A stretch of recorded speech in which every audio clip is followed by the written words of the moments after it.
आज हम न्याय दर्शन के ज्ञान मीमांसा को पढ़कर पूरी तरह खत्म करने वाले हैं। मैंने आपको न्याय एपिस्टेमोलॉजी में 4 प्रकार के प्रमाणों के बारे में, 4 एविडेंसेस के बारे में समझाया है, जिन्हें साधन, साध्य, हेतु, लिंग और प्रतीक ये सब भी बोलते हैं। एक है प्रत्यक्ष और एक है अनुमान, एक है उपमान और एक है शब्द। प्रत्यक्ष और अनुमान को बहुत डिटेल में हम पढ़ चुके हैं। 4 से 5 क्लासेस में मैंने आपको अनुमान प्रमाण समझाया है। प्रत्यक्ष प्रमाण के लिए 1 या 2 क्लासेस लगी हैं। उपमान को और शब्द को आज हम पढ़कर पूरी तरह खत्म कर देंगे। आज न्याय एपिस्टेमोलॉजी खत्म हो जाएगा। इसको पढ़ने में ज़्यादा टाइम नहीं लगेगा। 5 से 10 मिनट उपमान को समझने में लगेंगे, 10 से 15 मिनट शब्द को समझने में लगेंगे और न्याय दर्शन के एपिस्टेमोलॉजी को आज हम पूरी तरह से पढ़कर समाप्त कर देंगे। फिर हम इनके मेटाफिजिक्स को पढ़ेंगे, मेटाफिजिकल व्यू, जिसमें हम आत्मा, ईश्वर, जगत, चेतना, इन सब के बारे में समझते हैं। और मुझे मालूम है आप सबको इसी में ज़्यादा मज़ा आता है। आप सब मुझसे फिलोसफी इसलिए समझना चाहते थे ताकि मैं आपको आत्मा, ईश्वर, इन सब के बारे में बताऊं। मुझे मालूम है सबको इसी में ज़्यादा मज़े आते हैं। और वैसे भी ये है, इंटरेस्टिंग तो है और जानना भी ज़रूरी है। तो कल से मतलब अगली क्लास से वही शुरू होने वाला है। ठीक, प्रत्यक्ष अनुमान को पढ़ चुके हैं, उपमान को और शब्द को पढ़ेंगे।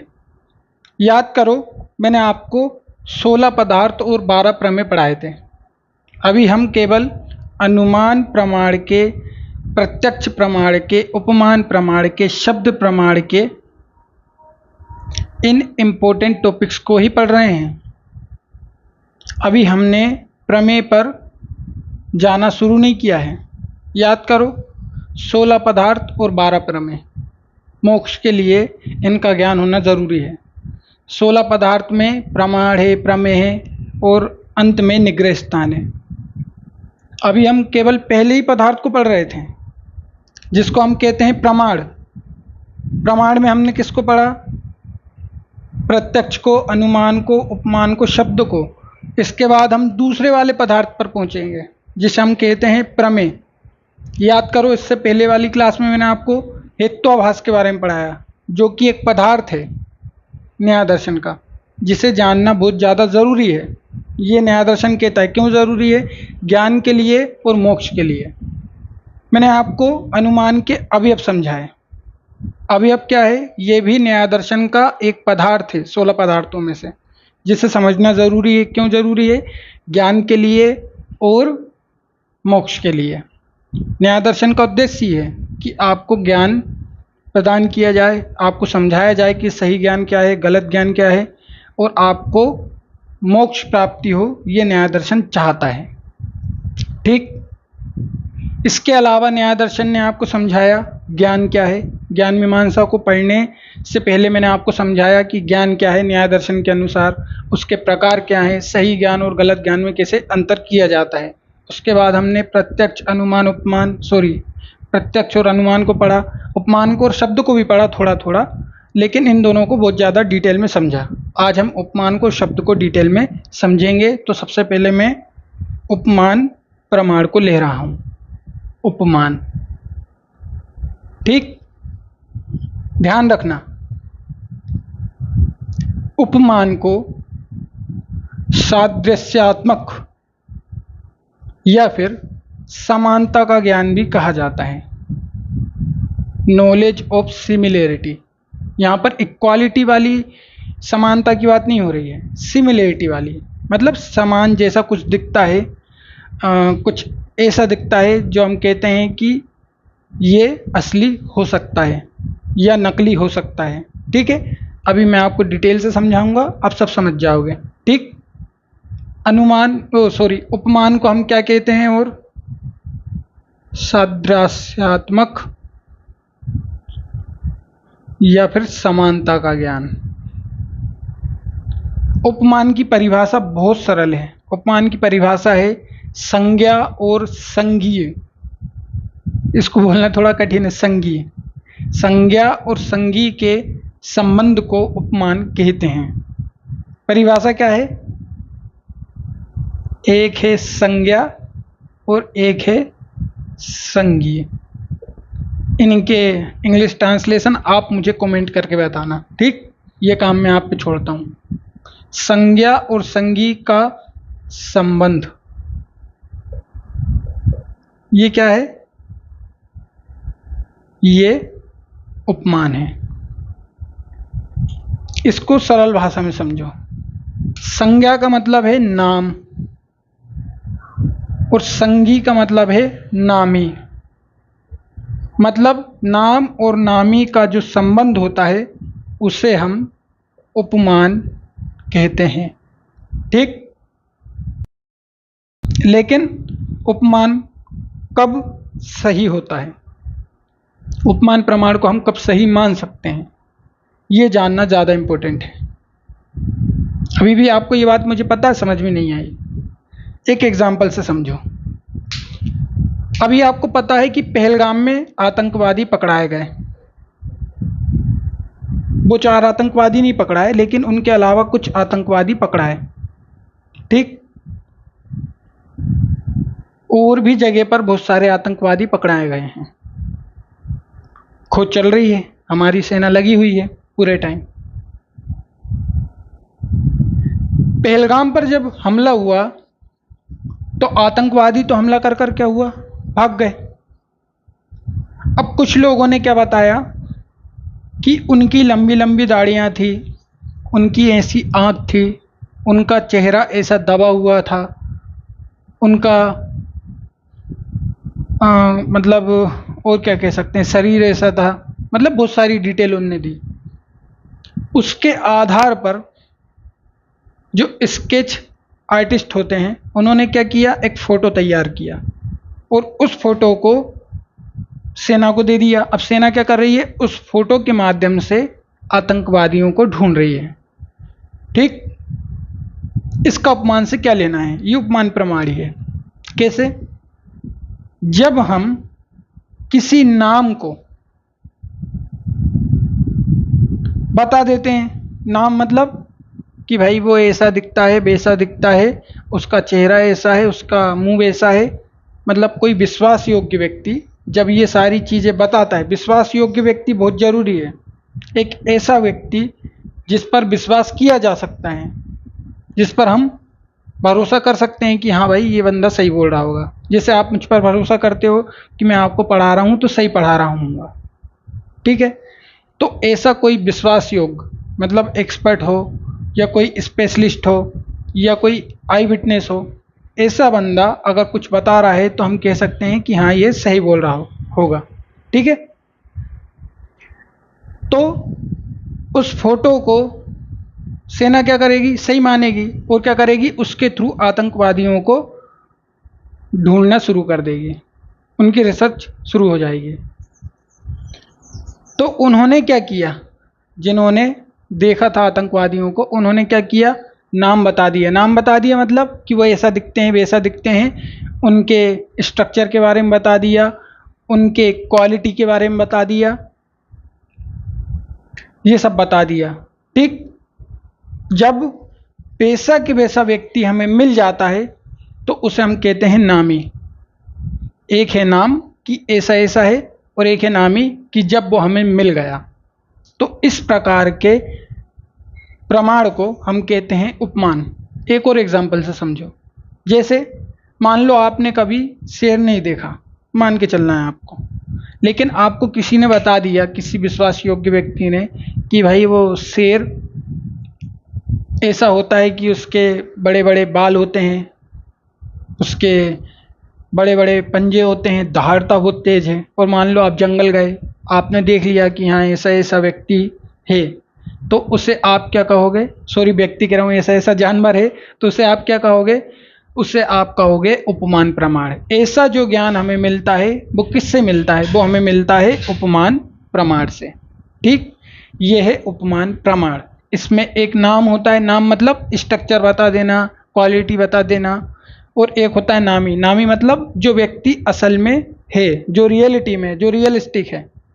जैसे पहलगाम के आतंकवादी, अब उनको सेना ने नहीं देखा, जिनने देखा है उनने बताया कि वो ऐसे ऐसे हैं, उनका क्या किया, स्केच बना लिया, सेना को दे दिया। अब सेना उस पर विश्वास कर रही है, और जब वो आतंकवादी मिल जाएंगे तो वो क्या हो जाएंगे, नामी। यानी कि एक होता है संज्ञा, संज्ञा मतलब नाम, और एक होता है नामी। संज्ञा का सीधा सा मतलब ये है कि एक व्यक्ति की आकृति, आकार, या किसी जानवर की आकृति, आकार, किसी पदार्थ की आकृति या आकार, इस सब को हम नाम कहते हैं। और नामी का मतलब होता है जो रियलिस्टिक है, जो खुद वास्तविकता में है। जैसे कोई मेरे बारे में पूछे कि विजय भाई कौन है, तो किसी ने बता दिया वो यूट्यूब पे पढ़ाते हैं और वो ऐसा ऐसा है, उनका चेहरा ऐसा है, उनकी नाक कैसी है, और कभी मैं किसी को मिल जाऊं तो वो मुझे झट से पहचान लेंगे। तो ये जो ज्ञान मिला है वो किससे मिला है, वो उपमान प्रमाण से मिला है। और इसीलिए से सादृश्यात्मक मतलब सिमिलर दिखना या समान दिखना, इस प्रकार का ज्ञान भी कहा गया है। ठीक है, ध्यान रहे यहाँ पर एक शर्त जुड़ी है कि व्यक्ति विश्वास योग्य होना चाहिए, कोई एक्सपर्ट होना चाहिए जिसकी बातों पर हम विश्वास कर सकें। ठीक, जैसे मान लो आपको कोई कहे कि आत्मा होती है, ईश्वर होते हैं, आप कहोगे कि आपको कैसे पता, वो कहेगा कि मैंने भाई 30-35 साल तपस्या की है, और हमारे यहाँ तो यार आदमी धड़कन से पहचान लेता है, फिर उपमान प्रमाण से क्यों नहीं पहचान सकता, है ना। तू धरती पे चाहे जहाँ भी रहेगी, तुझे तेरी धड़कन से पहचान लूँगा। तो हमारे यहाँ तो लोग धड़कन से पहचान लेते हैं, तो उपमान प्रमाण को सही क्यों नहीं मान सकते। चारवाक दर्शन उपमान प्रमाण को नहीं मानता, वो कहता है कि ये सही ज्ञान नहीं है। क्यों, ये सही प्रमाण नहीं, क्योंकि ये पूरी तरह से सही ज्ञान नहीं देता, ये आदमी को भटका देता है। जैन दर्शन इसको प्रत्यभिज्ञा मानता है, प्रत्यभिज्ञा प्रमाण मैंने आपको पढ़ाया था, वो भी यही है। ठीक, लेकिन न्याय दर्शन ने उसे एक अलग प्रमाण रखा है जिसे उपमान कहते हैं। और न्याय दर्शन की एपिस्टेमोलॉजी इंडियन एपिस्टेमोलॉजी में सबसे ज़्यादा इंपॉर्टेंट है। ठीक है, इसके बाद वेदांती, वेदांती इसे मानते हैं, एक स्वतंत्र प्रमाण मानते हैं, कहते हैं कि हाँ ये बाकियों से अलग है, लेकिन वो इसका अलग इंटरप्रिटेशन देते हैं। जब मैं आपको वेदांत की एपिस्टेमोलॉजी पढ़ाऊंगा तब मैं आपको इसके बारे में बताऊंगा। ठीक है, इसके बाद बौद्ध दर्शन, बौद्ध दर्शन कहता है कि ये शब्द का और अनुमान का ही मिला जुला स्वरूप है, इसको अलग प्रमाण मानने की ज़रूरत नहीं है। वैशेषिक इसको मानता है जैसा न्याय दर्शन मानता है, क्योंकि न्याय और वैशेषिक में बहुत गहराई से संबंध हैं। ठीक, इसके बाद हम बात करें सांख्य दर्शन की, तो सांख्य दर्शन भी इसको मानता है, लेकिन वो भी यही कहता है कि शब्द और अनुमान का मिला जुला रूप है, इसे स्वतंत्र प्रमाण कहने की ज़रूरत नहीं है। ठीक, तो उपमान प्रमाण क्या है, नाम और नामी। ठीक, कि स्ट्रक्चर ऐसा ऐसा किसी ने बता दिया, आपने देख लिया, आपको बंदा मिल गया, तो हम कहेंगे कि हाँ उपमान प्रमाण सही साबित हुआ, उपमान प्रमाण प्रमाण है। ध्यान रहे इसके साथ शर्त क्या है, एक विश्वास योग्य व्यक्ति होना चाहिए जिस पर विश्वास किया जा सके। मान लो पहलगाम के आतंकवादियों के बारे में मैं बताऊं कि वो ऐसे ऐसे दिखते हैं, तो आप बोलोगे कि आप थे वहाँ पे, आपने देखा। तो हमें एक ऐसा व्यक्ति चाहिए जो कि विश्वास योग्य हो, ठीक है, जिस पर हम विश्वास कर सकें। तो ये सब क्या है, ये सब अनुमान प्रमाण के अंदर आते हैं, बस इतना ही है। उपमान प्रमाण के अंदर आते हैं, ये बस इतना ही है, इससे ज़्यादा उपमान को समझने की ज़रूरत नहीं है। आगे बढ़ेंगे, हम आगे समझेंगे शब्द प्रमाण को।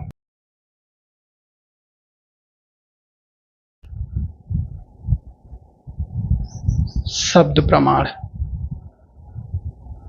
ठीक, शब्द प्रमाण मतलब लिंग्विस्टिक कल्चर, इसके बारे में आपने सुना होगा। लिंग्विस्टिक या वर्बल या श्रवण परंपरा, आपने इसके बारे में सुना होगा कि सुनकर ज्ञान प्राप्त करना।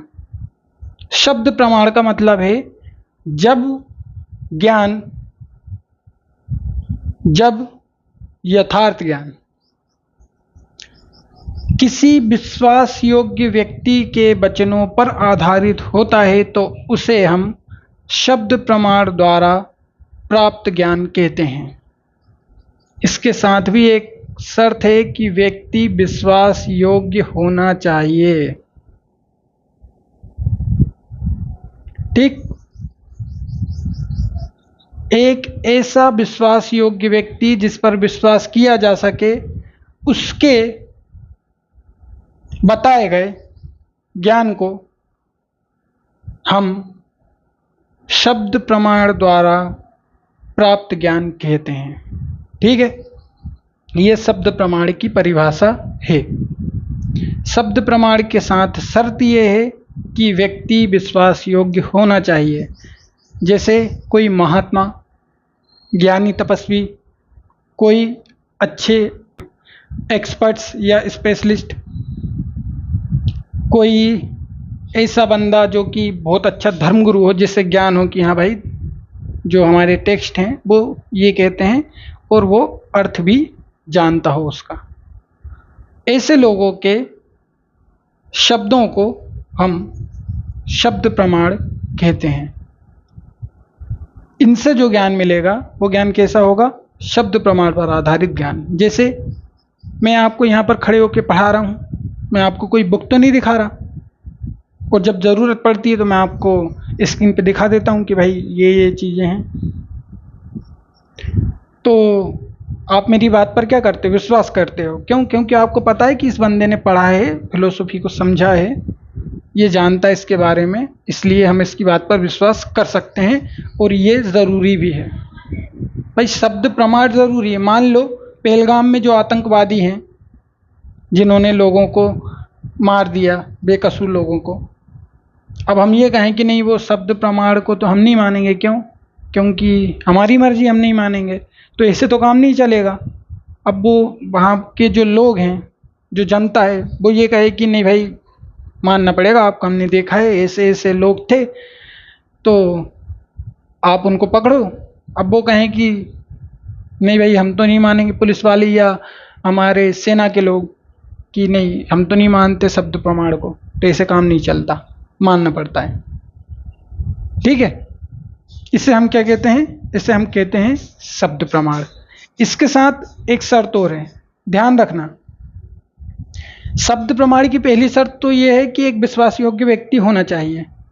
ठीक, प्लस आपको अर्थ भी समझना है। मान लो आपसे किसी ने शब्द कह दिए कि ऐसा ऐसा है, अब आपको अर्थ ही नहीं मालूम, या सामने वाले ने आपको अर्थ स्पष्ट ही नहीं किया, तो फिर हम उसको प्रमाण नहीं मान सकते, उसको हम गलत ज्ञान मानेंगे।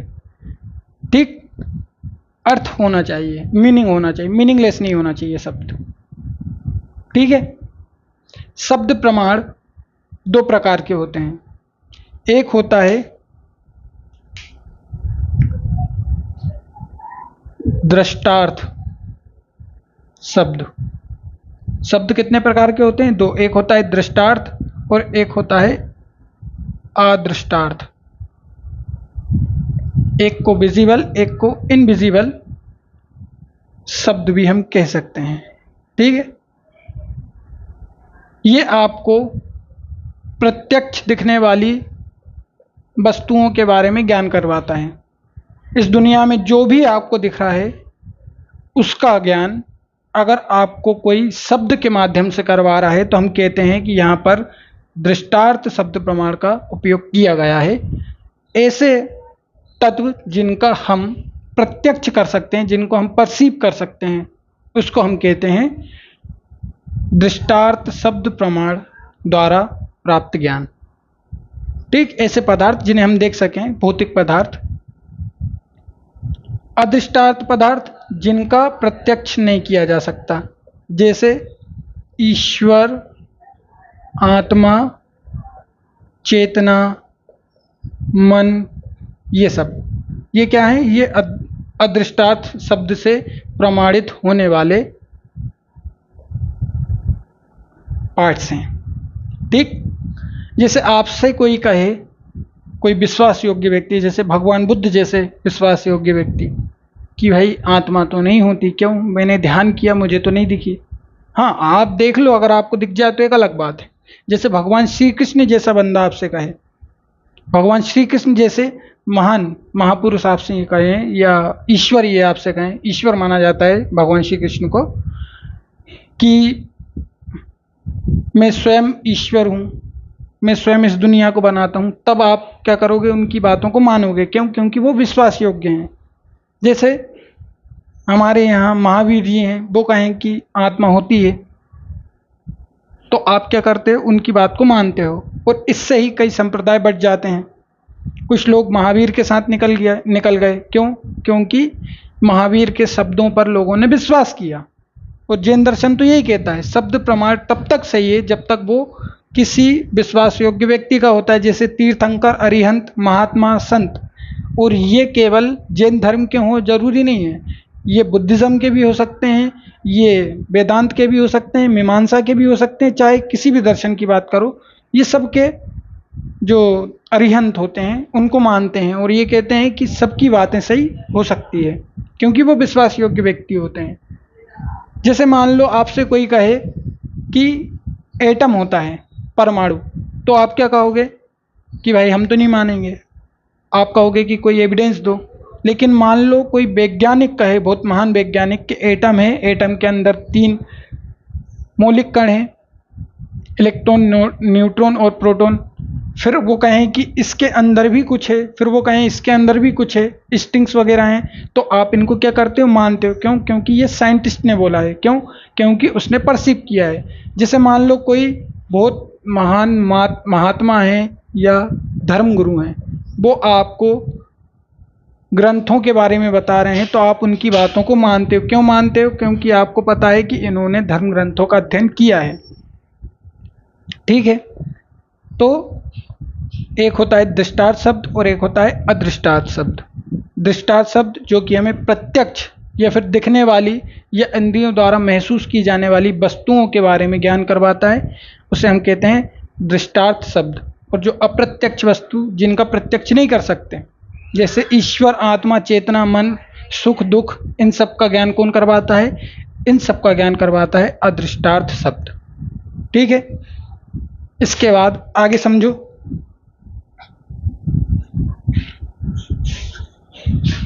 इसके बाद शब्द प्रमाण के और 2 मतलब भी होते हैं। और 2 मतलब से मतलब है और 2 प्रकार भी होते हैं। इसमें एक प्रकार है लौकिक और दूसरा है वैदिक। ठीक, वेदों को सबसे प्राचीन माना जाता है। न्याय दर्शन वेदों को मानता है, जो हमारे हिंदू दर्शन है वो वेदों को मानते हैं। ठीक, तो हमारे पास इस दुनिया में ज्ञान के लिए 2 ही चीज़ हैं। एक तो धर्म ग्रंथ हैं, जैसे वेद, उपनिषद, ठीक, और ये कुरान वगैरह हैं। और ईसाई धर्म का जो ग्रंथ है, क्या कहते हैं उसको, बाइबल, जिनको ईश्वरकृत माना जाता है ऐसा। ठीक है, ये मत कहने लगना मैं मानता हूँ, ईश्वरकृत माना जाता है कि ईश्वर ने इनको लिखा है, ये ईश्वर के शब्द हैं। लौकिक मतलब इंडिपेंडेंट थॉट्स, स्वतंत्र विचार, या इसे हम अनुभव कहते हैं। इन 2 से ही आपको ज्ञान आता है, या तो अनुभव से आएगा, या तो आप जो धर्म ग्रंथ है जिन्हें ईश्वरकृत माना जाता है उनको पढ़ो। इसके अलावा आपके पास कोई तीसरी चीज तो नहीं है। तो आप्त वचनों के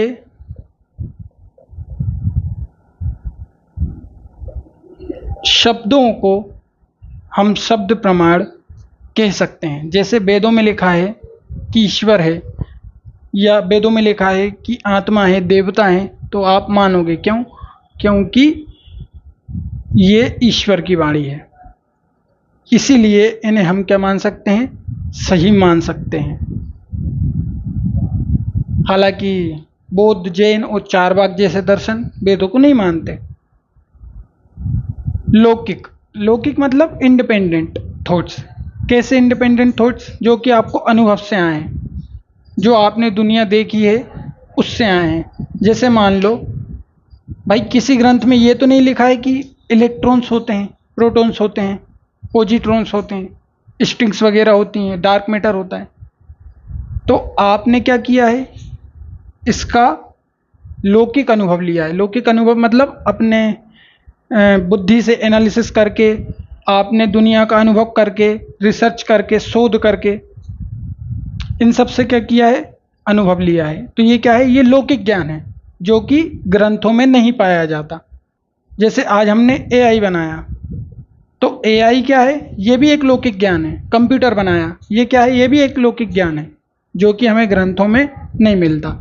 ग्रंथों का ज्ञान कैसा है, जैसे नक्षत्र वगैरह के बारे में पता चलता है, हमें अर्थ की आयु के बारे में पता चलता है, नवग्रहों के बारे में पता चलता है, दूसरी दुनिया के बारे में पता चलता है, लोक परलोक पुनर्जन्म आत्मा, इन सब के बारे में पता चलता है। कॉन्शियसनेस और मैटर्स ये क्या है, इनके बारे में पता चलता है। जीवन के पहले क्या था, जीवन के बाद क्या होगा, इनके बारे में पता चलता है। तो ये कैसा ज्ञान है, ये है आप्त वचनों का ज्ञान, ठीक, जो कि हमें टेक्स्ट से मिलते हैं, स्क्रिप्ट से मिलते हैं। स्क्रिप्ट्स समझ लेना यार, स्क्रिप्ट्स,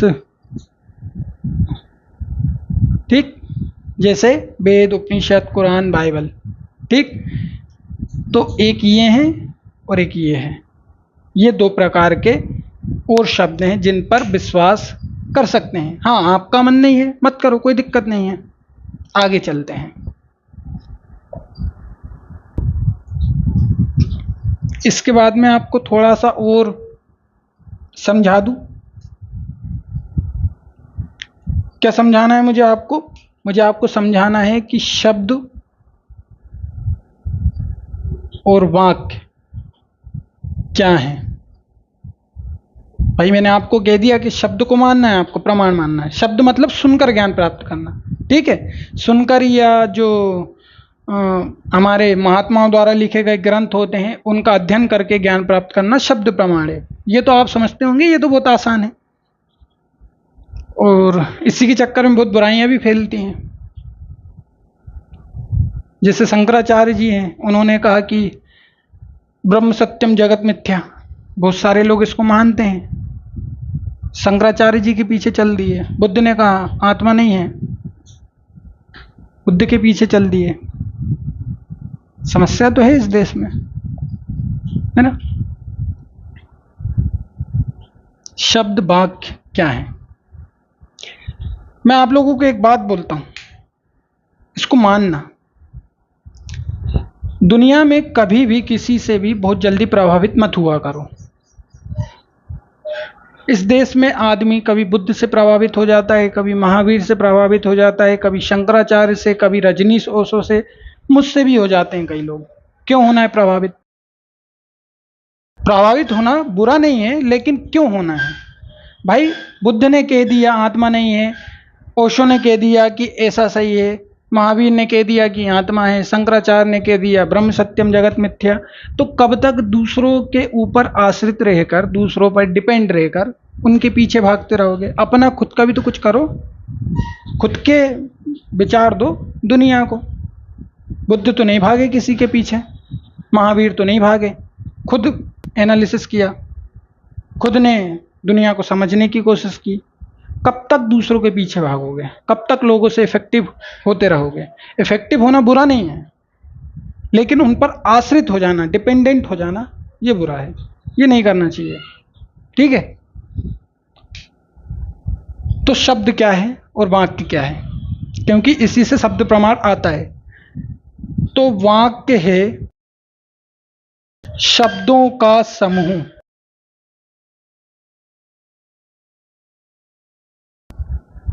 शब्दों का समूह क्या है?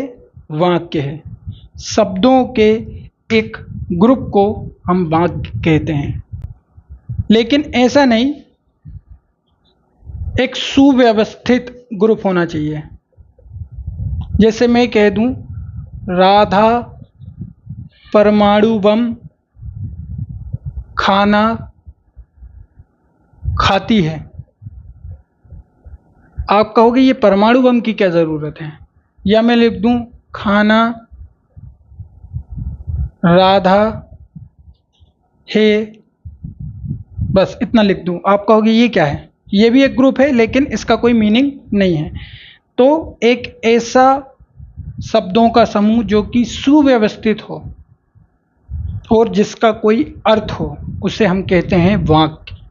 शब्द क्या है, शब्द अक्षरों का एक ऐसा सुव्यवस्थित समूह है, एक ऐसा सुव्यवस्थित ग्रुप है जो कि अपने अभिव्यक्ति को, अपने एक्सप्रेशंस को व्यक्त करता है और उसके अर्थ को समझाता है। शब्द और वाक्य हैं क्या, भाषा है क्या, भाषा अभिव्यक्ति का माध्यम है। भाषा क्या है, शब्द क्या है, ये आप क्या कहना चाहते हो, आप क्या एक्सप्रेशंस देना चाहते हो, आप क्या अभिव्यक्ति देना चाहते हो, इसको व्यक्त करने का, अपने अर्थों को समझाने का कि आप क्या कहना चाहते हो, इसका एक माध्यम है, एक मीडियम है। ये क्या है आपके पास, ये आपके पास एक रास्ता है जो आपको बताता है कि आप मेरे द्वारा अपने एक्सप्रेशंस को क्या कर सकते हो, लोगों के सामने व्यक्त कर सकते हो, रख सकते हो। ये शब्द और वाक्य की परिभाषा है। ध्यान रखना, सुव्यवस्थित होना चाहिए, उसको हम क्या कहेंगे, वाक्य कहेंगे। शब्द क्षमता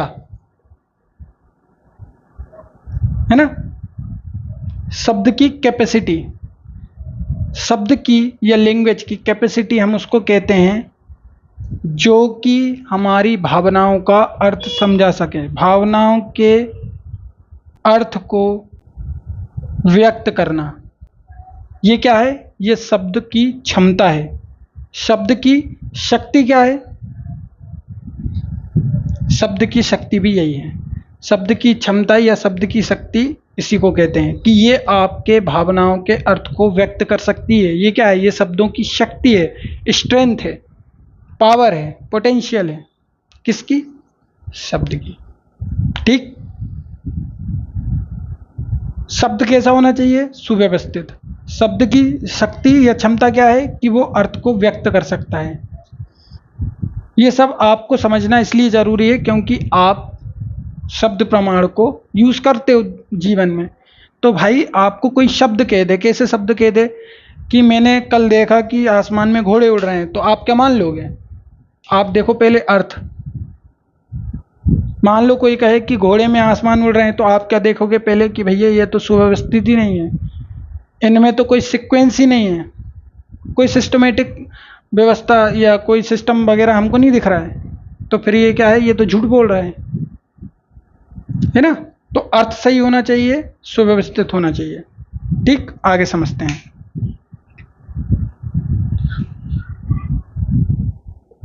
राधा परमाणु बम खाना खाती है, या लाओ।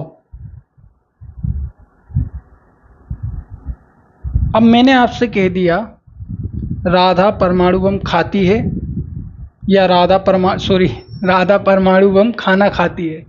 आपको पता है कि इसकी ज़रूरत नहीं है, या मैं लिख दूं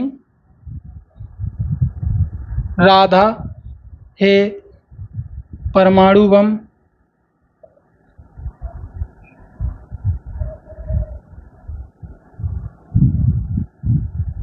खाती खाना। आप कहोगे कि ये पहला, ये दूसरा और ये तीसरा, ये मैंने 3 सेंटेंसेस लिए हैं आपको समझाने के लिए। आप कहोगे कि पहले वाले में इसकी कोई ज़रूरत नहीं है, दूसरे वाले में आपको क्या दिख रहा है कि कोई सीक्वेंस नहीं है। मैं आपको समझा रहा हूँ कि वाक्य क्या है, ठीक है, सही वाक्य क्या है, वाक्य की आवश्यकता क्या है, रिक्वायरमेंट क्या है। तो हमें दिख रहा है कि यहाँ पर कोई सीक्वेंस नहीं है, यहाँ पर भी कोई सीक्वेंस हमें नज़र नहीं आ रहा है, यहाँ पर भी कोई सही सीक्वेंस हमें नज़र नहीं आ रहा है, और ये तो वाक्य कंप्लीट ही नहीं है। तो आपको क्या चाहिए कि वाक्य में एक सीक्वेंस हो, एक क्रम हो, और इसे कहा जाता है आकांक्षा। न्याय दर्शन में इसे क्या कहा गया है? आकांक्षा। ठीक है, ये क्या है? आकांक्षा। इसको हम संबंध कह सकते हैं साफ और सीधी भाषा में। इसका क्या मतलब है? इसका मतलब ये है कि एक ऐसा संबंध शब्दों का जो कि आपको ये दिखाता है कि पहले वाले शब्द का अर्थ दूसरे वाले शब्द के अर्थ के साथ कैसे जुड़ा हुआ है। जैसे मैंने यहाँ लिख दिया राधा परमाणु बम खाना खाती है, आपको पता है कि इसका कोई मीनिंग नहीं है। जैसे राधा है परमाणु बम खाती खाना, इसका भी क्या है? कोई मीनिंग नहीं है। क्यों नहीं है? क्योंकि यहाँ पर कोई संबंध नहीं दिख रहा है शब्दों के बीच में। ना तो ये वाक्य पूरी, ना तो ये सेंटेंस पूरी तरह से कैसा है? सुव्यवस्थित है, सिस्टमेटिक है, और ना ही इस सेंटेंस के बीच में हमें संबंध दिखाई दे रहा है, इस सेंटेंस के शब्दों के बीच में। तो एक सेंटेंस की पहली आवश्यकता क्या है? कि उसमें आकांक्षा या फिर संबंध होना चाहिए। ठीक है, ये रिक्वायरमेंट है वाक्य की। शब्दों के बीच में एक सुव्यवस्थित संबंध होना चाहिए ताकि पहले वाले अर्थ का दूसरे वाले अर्थ के साथ कोई संबंध जुड़ पाए, पहले वाले शब्द के अर्थ का दूसरे वाले शब्द के अर्थ के साथ कोई संबंध जुड़ पाए। ठीक, इसको मैं मिटा दूं, आगे समझो। दूसरा वाला समझो अब। इसके बाद आता है विरुद्ध। ठीक है, अपोज्ड। विरुद्ध का क्या मतलब है? कि वाक्य के शब्दों के अंदर ये शक्ति होना चाहिए कि वो अर्थों को समझा सके, उनमें ये योग्यता होनी चाहिए कि वो शब्दों के अर्थ को समझा सके। और जब वाक्य, सेंटेंसेस हमारी अभिव्यक्ति को, कि मैं क्या कहना चाह रहा हूँ, कि मैं क्या बोलना चाह रहा हूँ, क्या समझाना चाह रहा हूँ, इसको अगर मेरे सेंटेंसेस समझा देते हैं तो उसे कहा जाता है योग्यता। ठीक, और योग्यता की अनुपस्थिति मतलब योग्यता का ना होना, सेंटेंसेस में योग्यता का ना होना क्या है? वो है विरुद्ध। जैसे ये मैंने कहा लाओ, आपके मन में सवाल आएगा कि क्या लाओ, तो मैं अपने शब्द को नहीं समझा पा रहा, तो इससे हम क्या कहेंगे? इससे हम कहेंगे अयोग्यता, या फिर इससे हम कहेंगे विरुद्ध। ये बात आप अच्छे से समझ पाए होंगे। ठीक, तो ये दूसरी वाली आवश्यकता है शब्द की। पहली आवश्यकता है आकांक्षा या संबंध, दूसरी वाली आवश्यकता है विरुद्ध या फिर अयोग्यता की अनुपस्थिति।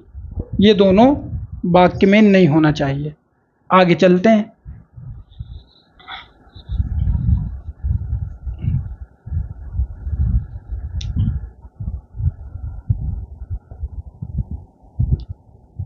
तात्पर्य। शब्द का कोई तात्पर्य होना चाहिए। अगर शब्द का कोई तात्पर्य नहीं है, आपके सेंटेंसेस का कोई तात्पर्य नहीं है, तो आपके वाक्य बेकार हैं। जैसे एक वाक्य ले लो कि एक व्यक्ति है एक्स नाम का, वो मर गया और उसकी सांसें चल रही हैं। अब आपके इन शब्दों का कोई अर्थ नहीं निकल रहा, आपके सेंटेंस का कोई अर्थ नहीं निकल रहा। आप कह रहे हो कि वो मर गया, उसकी सांसें चल रही हैं, तो ये क्या है? ये है तात्पर्य की अनुपस्थिति। मतलब तात्पर्य ही नहीं है उस वाक्य का कोई। भाई वाक्य का, सेंटेंस का कोई तात्पर्य तो होना चाहिए कि सेंटेंस क्या कहना चाह रहा है। इसको हम क्या कहते हैं? इसको हम कहते हैं तात्पर्य। ये भी वाक्य की क्या है? आवश्यकता है। इसके बाद मान लो मैंने लिख दिया आज से 9 बजे, बस इतना लिख दिया। अब मैं आज से 3 दिन बाद लिखूंगा यहाँ पर कुछ भी, या 3 दिन बाद आकर आपको बताऊंगा, तो मेरे इस वाक्य का क्या कोई मतलब रहा? नहीं रहा। इसको क्या कहते हैं? इसको कहते हैं सन्निधि। वाक्य की ये तीसरी वाली, ये 3 नंबर पर आता है, ये 4 नंबर पर आता है, ये 3 पर, ये 4 पर। सन्निधि, सन्निधि का मतलब है निकटता, कि भाई आपके शब्दों के बीच में निकटता होनी चाहिए। जैसे एग्जाम में क्या करते हैं हम लोग, कॉलेज के एग्जाम में क्या होता है,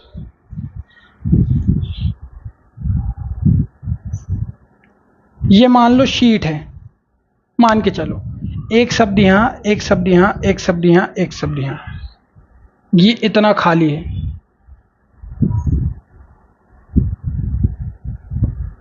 इन वाक्यों का कोई अर्थ नहीं होता। वाक्यों के बीच में एक सही निकटता होनी चाहिए। एक वाक्य आपने ये लिख दिया, राम भगवान अयोध्या में रहते थे। अब यहाँ पर क्या है, आपको सब क्लियरली समझ में आ रहा है कि राम है, भगवान है, अयोध्या में रहते थे। एक उचित क्या है इनके बीच में, रहते थे, इनके बीच में क्या है, एक उचित गैप है, एक सही गैप है। लेकिन मैं एक शब्द यहाँ लिख दूँ, एक यहाँ लिख दूँ, एक यहाँ लिख दूँ और एक यहाँ लिख दूँ, तो इससे मैं कहूँगा कि यहाँ पर सन्निधि की उपस्थिति नहीं है, वाक्यों में निकटता नहीं है। या फिर मैं लिख दूँ एक पेज पर एक शब्द, अगले पेज पर दूसरा शब्द, उसके बाद चौथे पेज पर तीसरा शब्द, फिर उसके बाद मैं ख़त्म करके अगली कॉपी में लिखना शुरू करूं, तो ऐसे सेंटेंसेस का, ऐसे शब्दों का कोई मीनिंग नहीं है, ये गलत है। न्याय दर्शन ने ये कहा है। ठीक, एक तो निकटता होनी चाहिए, काय में, स्थान में और समय में। ठीक है, टाइम एंड प्लेस। भाई मान लो मैं आपसे एक बात अभी कह दूं और एक कहूँगा अगले साल या 1 घंटे बाद या 3 घंटे बाद, तो मेरे बातों का, मेरे वाक्यों का, मेरे सेंटेंसेस का और मेरे शब्दों का कोई भी अर्थ नहीं रह जाएगा। आज हमने न्याय दर्शन के पूरे ज्ञान मीमांसा को पढ़कर खत्म कर दिया है। बहुत मेहनत की है मैंने इसमें, बहुत ज़्यादा। ठीक, ये सब हमें क्या बताता है, इसकी ज़रूरत है हमारे देश को। हम क्या कर रहे हैं, कथा, इसकी ज़रूरत है देश को। ठीक है, तो नेक्स्ट क्लास में मिलेंगे, न्याय दर्शन के मेटाफिजिक्स को पढ़ना शुरू करेंगे, आत्मा ईश्वर इन सब की बात करेंगे। तब तक के लिए जय हिंद।